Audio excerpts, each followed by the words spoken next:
19ನೇ ತಾರೀಕು prime minister ಭೇಟಿ ಮಾಡಿದರು. 23ನೇ ತಾರೀಕಿಗೆ ಮಾಡ್ತೀವಿ ಅಂತಂದರು. ಇಲ್ಲಿವರೆಗೂ ಮಾಡಲಿಲ್ಲ. How long we should we wait? ಸಂಘರ್ಷ ಮತ್ತೆ ರೈತರಿಗೆ ನ್ಯಾಯ ಕೊಡಬೇಕಾ ಬೇಡ?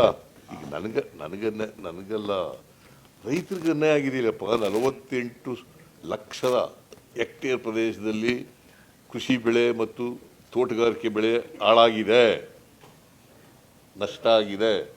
ರೈತರಿಗೆ ನ್ಯಾಯ ಕೊಡಬೇಕೋ ಬೇಡ?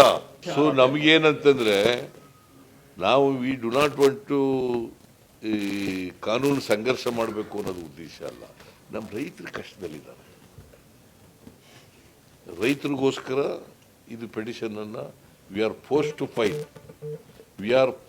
To file writ petition under Article 32 of the Indian Constitution.